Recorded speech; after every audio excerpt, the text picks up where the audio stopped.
എല്ലാവർക്കും നമസ്കാരം. പുതിയൊരു വീഡിയോയിലേക്ക് എല്ലാവർക്കും സ്വാഗതം. നമ്മൾ ഇന്ന് പോകുന്നത് പ്രേഷാർ ഋഷി ചെമ്പിളും അതുപോലെ തന്നെ പ്രേഷാർ ലേക്കും കാണാനാണ്.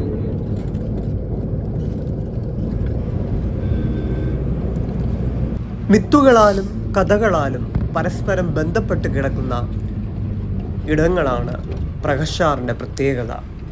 കേൾക്കുമ്പോൾ അവിശ്വസനീയം എന്ന് തോന്നുമെങ്കിലും പല ഇടങ്ങൾക്കും, പ്രത്യേകിച്ച് ഹിമാചൽ പ്രദേശിലെയും ഉത്തരാഖണ്ഡിലെയും സ്ഥലങ്ങൾക്ക് പുരാണ ഇതിഹാസങ്ങളുമായി മാറ്റിവെക്കുവാൻ കഴിയാത്ത തരത്തിൽ ബന്ധങ്ങളുണ്ട്. അത്തരത്തിൽ ഒന്നാണ് പ്രഹഷാർ അഥവാ പ്രഹഷാർ തടാകം. ഹിമാചൽ പ്രദേശിലെ മന്ദിയിൽ നിന്നും 60 കിലോമീറ്റർ ദൂരത്തിൽ സ്ഥിതി ചെയ്യുന്ന ഈ ശുദ്ധജല തടാകം വിശ്വാസികൾക്കും സാഹസിക സഞ്ചാരികൾക്കും എല്ലാം ഒരുപോലെ പ്രിയപ്പെട്ടതാണ്. വശീകരിക്കുന്ന പ്രകൃതി ഭംഗിക്ക് പുറമെ പല കാര്യങ്ങളും ഇവിടേക്ക് ആളുകളെ ആകർഷിക്കുന്നുണ്ട്.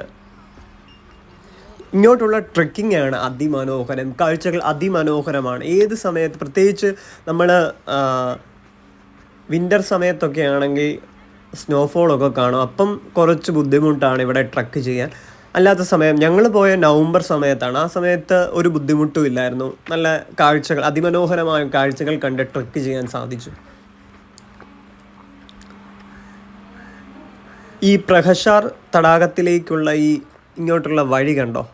ആ ഒരു വഴി അതിമനോഹരമാണ്. ഇങ്ങോട്ട് കയറി ചെല്ലുമ്പോൾ തന്നെ അവർ ബോർഡൊക്കെ വെച്ചിട്ടുണ്ട്. അപ്പം ടൂറിസത്തിന് വളരെയധികം സാധ്യതയുള്ള സ്ഥലം തന്നെയാണ്. ഇവിടെ വളരെയധികം നീറ്റാണ്. പ്രഹഷാർ എക്കോ ടൂറിസം പ്രൊജക്റ്റ് എന്നൊക്കെ പറഞ്ഞ ഒരു ബോർഡൊക്കെ നമുക്ക് കാണുവാൻ സാധിക്കും. അപ്പം ആസ് എ റെസ്പോൺസിബിൾ ട്രാവലർ ഈ സ്ഥലം നമ്മൾ തീർച്ചയായിട്ടും വരുന്നവരെല്ലാം വൃത്തിയായിട്ട് സൂക്ഷിക്കുന്നതുകൊണ്ടാണ് ഈ സ്ഥലം ഇങ്ങനെ ഇരിക്കുന്നത്. അപ്പം വളരെ ഒരു നല്ല സ്ഥലം, അതായത് വളരെ നല്ല സ്ഥലമെന്ന് പറയാൻ കാരണം എന്താണ്? വളരെയധികം വൃത്തിക്കാണ് ഈ സ്ഥലം സൂക്ഷിച്ചിരിക്കുന്നത്. പിന്നെ ഇതിൻ്റെ ഹിസ്റ്ററിയൊക്കെ നോക്കുമ്പോൾ തന്നെ നമുക്കൊരു അറിയാൻ സാധിക്കും. ഇതിൻ്റെ കൂടുതൽ കാര്യങ്ങൾ നമുക്ക് അറിയാൻ സാധിക്കും. പിന്നെ ഈ പ്രഹഷാർ ലേക്കിൻ്റെ ഒരു പ്രത്യേകത എന്താണെന്ന് വെച്ചാൽ, ഇതൊരു ഫ്ലോട്ടിംഗ് ഐലൻഡാണ്.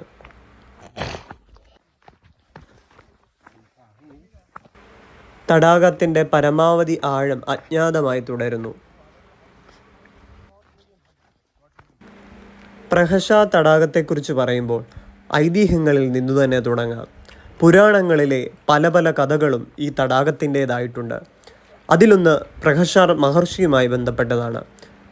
അദ്ദേഹം ഇവിടുത്തെ തടാകത്തിൻ്റെ കരയിലിരുന്ന് തപസ് അനുഷ്ഠിച്ചുവെന്നും അങ്ങനെ കാലക്രമേണ ഇവിടം പ്രഹഷാർ തടാകം എന്നായി മാറിയെന്നുമാണ് ഇവിടുത്തെ വിശ്വാസം.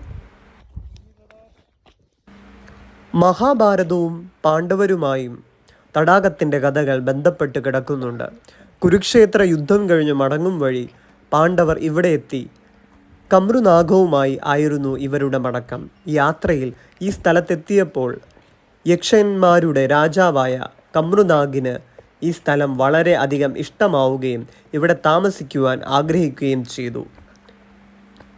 അങ്ങനെ പാണ്ഡവരിലെ ശക്തിമാനായ ഭീമൻ അദ്ദേഹത്തിൻ്റെ കൈമുട്ട് വെച്ച് ഭൂമിയിൽ ഇടിച്ച് ഒരു കുളം സൃഷ്ടിച്ചുവെന്നും അതാണ് ഈ കാണുന്ന പ്രഹഷാർ തടാകം എന്നുമാണ് വിശ്വാസം. ഇവിടുത്തെ പ്രാദേശിക വിശ്വാസങ്ങളനുസരിച്ച് ഈ തടാകത്തിൻ്റെ ആഴം കണ്ടെത്തുവാനും അളക്കുവാനും സാധിക്കുന്നതിനും മേലെയാണ് എന്നാണ് വിശ്വാസം. ഒരിക്കൽ കൊടുങ്കാറ്റിൽ സമീപത്തെ വൻമരങ്ങൾ തടാകത്തിൽ പതിക്കുകയും ഒരു തുമ്പ് പോലും കാണുവാൻ സാധിക്കാത്ത വിധം അത് ആഴത്തിൽ മറഞ്ഞുവെന്നുമാണ് ഇതിന് കാരണങ്ങളിലൊന്നായി അവർ പറയുന്നത്.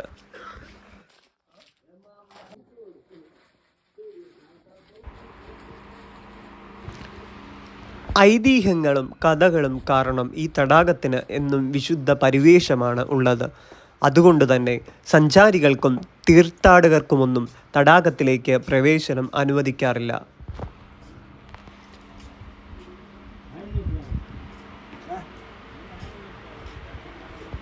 തടാകത്തിന് സമീപത്തുള്ള ക്ഷേത്രത്തിലെ പൂജാരികൾക്ക് പൂജാ ആവശ്യങ്ങൾക്ക് മാത്രമാണ് തടാകത്തിലേക്ക് വരുവാൻ അനുമതിയുള്ളത്.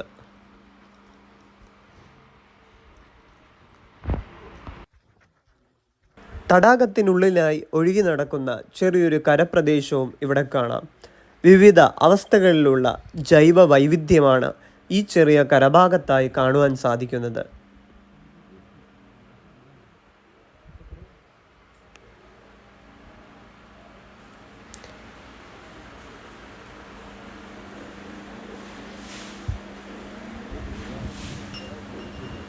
തടാകത്തിൻ്റെ ഭാഗത്തിൻ്റെ വെറും 7% മാത്രമാണ് ഈ കരപ്രദേശം ഉള്ളതെങ്കിലും തടാകത്തിൻ്റെ ഭംഗി വർദ്ധിപ്പിക്കുന്നതിൽ ഇതിന് പ്രത്യേക പങ്കുണ്ട്. ഫ്ലോട്ടിംഗ് ദ്വീപ് തടാകത്തിലെ എല്ലാ ദിശകളിലേക്കും നീങ്ങുന്നു.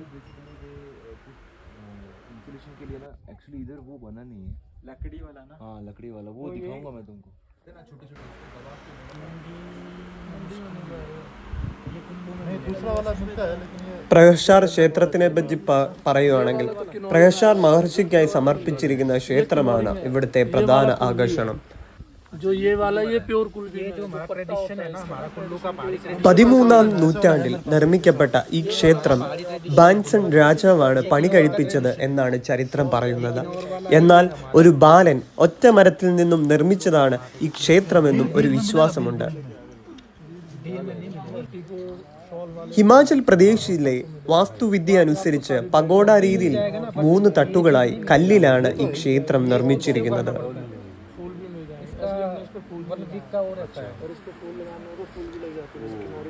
പരമ്പരാഗത ഹിമാചൽ ശൈലിയിലാണ് ഇവിടുത്തെ ആഘോഷങ്ങൾ നടക്കുക. പങ്കെടുക്കുന്ന എല്ലാവർക്കും വലിയ വിരുന്നും മേളയുടെ അവസാനമുണ്ടാകും. ഓരോ വർഷവും ആയിരക്കണക്കിന് വിശ്വാസികളും സഞ്ചാരികളുമാണ് ഇവിടെ പങ്കെടുക്കുവാൻ എത്തുന്നത്. ഇവിടുത്തെ പ്രധാന ആകർഷണം എന്ന് പറയുന്നത് ജൂൺ മാസത്തിൽ ആഘോഷിക്കുന്ന ശരണാഹുലി മേള ആണ് ഇവിടുത്തെ ആകർഷണം. അപ്പം ഞങ്ങൾ ഇവിടെ വന്നപ്പോൾ ഇവിടുത്തെ ആൾക്കാർ ഇവിടുത്തെ കാര്യങ്ങൾ പറഞ്ഞു തരുമായിരുന്നു. അപ്പോൾ അവർ വെക്കുന്ന തൊപ്പിയും ഹിമാചലി തൊപ്പിയുടെ കാര്യവും അതുപോലെ ഇവിടുത്തെ ഹിസ്റ്ററിയും ഒക്കെ അവർ പറയുമായിരുന്നു. ഇവിടുത്തെ ആൾക്കാരെന്ന് പറയുന്നത് ഭയങ്കര വെൽക്കമിങ് ആണ്. ആൾക്കാരോട് ഭയങ്കര സ്നേഹമാണ്, ഭയങ്കര ഹോസ്പിറ്റാലിറ്റിയാണ് അവർക്ക്. വളരെ നല്ല ഒരു ആറ്റിറ്റ്യൂഡാണ് പ്രത്യേകിച്ച് ടൂറിസ്റ്റുകളോടുള്ളത്. സമുദ്രനിരപ്പിൽ നിന്നും 2730 മീറ്റർ ഉയരത്തിലാണ് പ്രഹ്ലാദ തടാകം സ്ഥിതി ചെയ്യുന്നത്. അതിമനോഹരമായ കുറേയധികം കാഴ്ചകളാണ് ഇവിടെ നിന്നാൽ കാണുവാൻ സാധിക്കുന്നത്.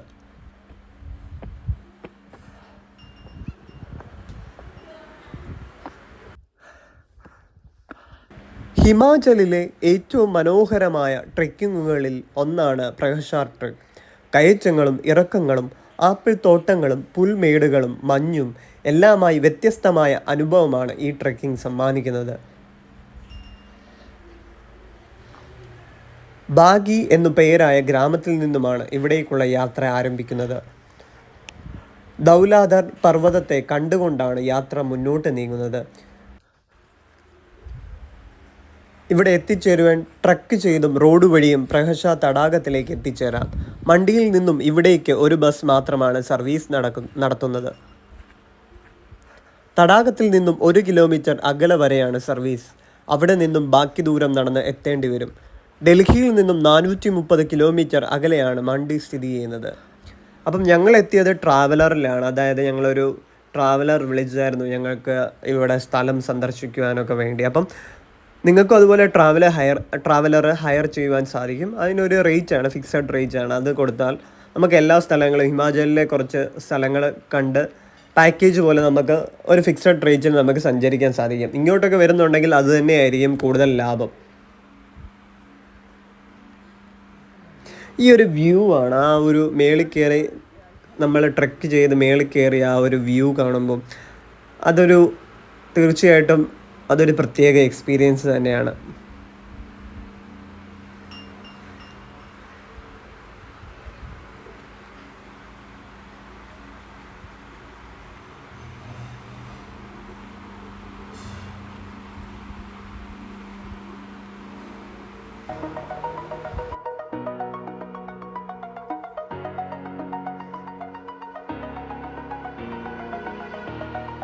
Over the edge, feel like I'm floating through the air. The pain I felt is paid for, all is said and done. Oh.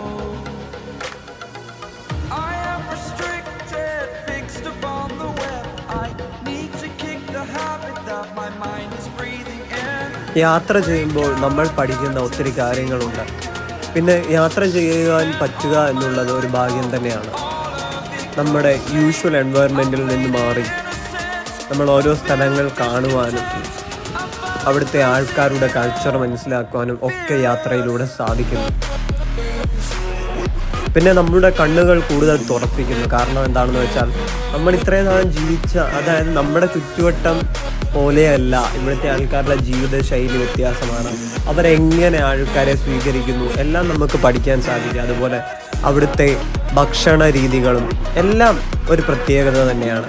പിന്നെ ഒരു യാത്ര ചെയ്യുമ്പോൾ മനുഷ്യന് കിട്ടുന്ന എക്സ്പീരിയൻസ് അതാണ് ഏറ്റവും വലിയ കാര്യം.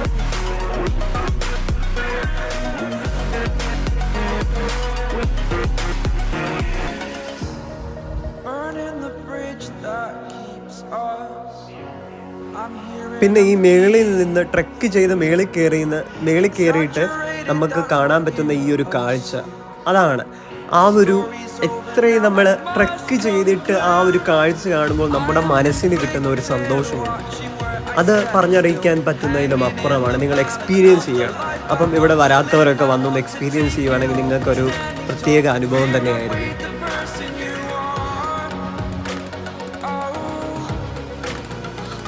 പ്രഹഷാർ ടെമ്പിളിൻ്റെ അവിടെ നിന്ന് മേളിലോട്ട് പോയി വ്യൂ കാണാൻ സാധിക്കും. അതായത് മേളിൽ കയറി ചെന്ന് താഴെ ടെമ്പിളിൻ്റെയും ലേക്കിൻ്റെയും ഒരു വ്യൂ കാണാൻ സാധിക്കും. അപ്പം ആ ഒരു വ്യൂ അതിമനോഹരമാണ്. അപ്പോൾ അതും കൂടെ എല്ലാവരും ഒന്ന് എക്സ്പീരിയൻസ് ചെയ്യണം.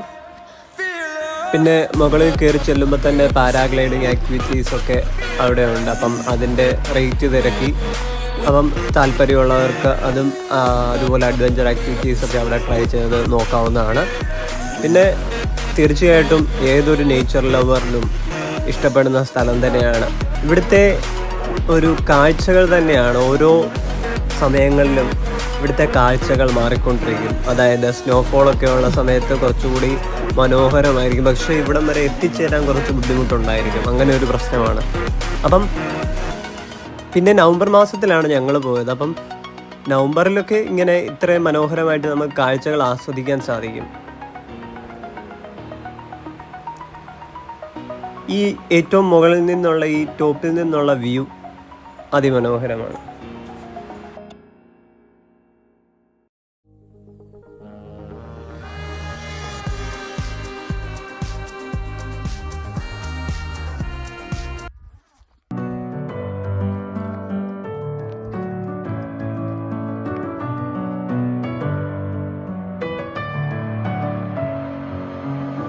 With my head again, you had your heart set on me, but these feels they come and go.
edge. Feel like I'm floating through the air. The pain I felt is paid for. All is said and done. Oh,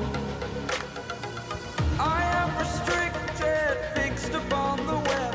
I need to kick the habit that my mind is breathing in. Break out, I've got to see. Spent all my life holding all of it closely. I played it innocent, a feel of discontent. I'm finally facing it all, fearless.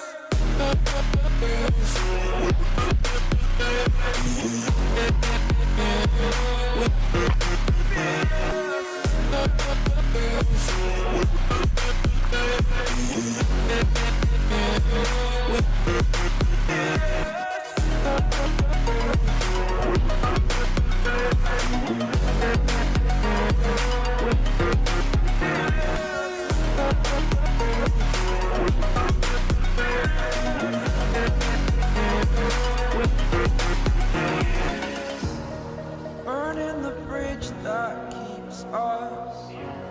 I'm here and I'm feeling fearless. Exaggerated, that's what you assume. The story's over now, I must conclude. I am conflicted, watching where I step still, hanging in the balance. Not the life I want to live, I want to take it all. Standing tall, fear outweighed the person you are. Oh. അങ്ങനെ ഞങ്ങൾ പ്രകാശാർ ഋഷി ടെമ്പിളും ലേക്കും ഒക്കെ കണ്ട് അവിടുന്ന് തിരിച്ച് യാത്ര തുടർന്നു. ഈ ഹിമാചലിലൂടെയുള്ള യാത്രകൾ നമുക്കൊരു പ്രത്യേക അനുഭവം തന്നെയാണ് തരുന്നത്. പ്രത്യേകിച്ച് വഴികൾ, അതുപോലെ ഗ്രീനറി, പ്രകൃതി എന്ത് സുന്ദരമാണെന്ന് നമുക്ക് ഓരോ യാത്രയും നമുക്ക് പറഞ്ഞു തരും. നമ്മുടെ പ്രകൃതിയുടെ ആ ഒരു ഭംഗിയും പുറത്തോട്ട് നോക്കുമ്പോൾ കിട്ടുന്ന ആ ഒരു കാഴ്ചകളും അതുപോലെ നമ്മുടെ മനസ്സിനെ വളരെയധികം ശാന്തമാക്കുകയാണ് ഓരോ യാത്രയും ചെയ്യുന്നത്.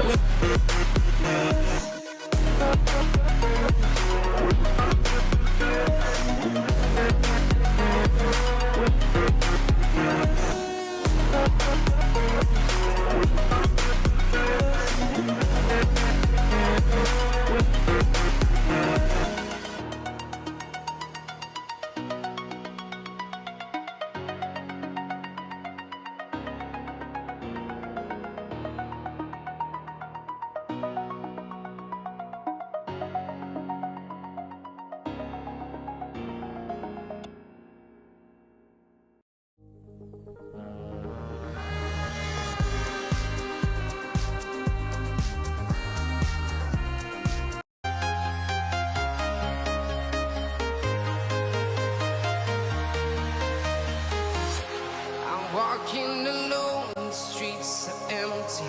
The only thing I can see is my own silhouette. I'm getting stronger, step by step. The clock is ticking, but there's no time for regrets. I've been flying from town to town, from London to Taiwan. I've been all around the globe, trying to protect your soul. We are heroes tonight. We will fly above the sky. We are heroes tonight. Yeah. We are heroes tonight.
Taiwan. I've been all around the globe trying to protect your soul.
ഇത്രയും നേരം video കണ്ടുകൊണ്ടിരുന്ന എല്ലാവർക്കും നന്ദി. Video ഇഷ്ടപ്പെട്ടെങ്കിൽ ലൈക്കും സബ്സ്ക്രൈബും ചെയ്യണേ. Thank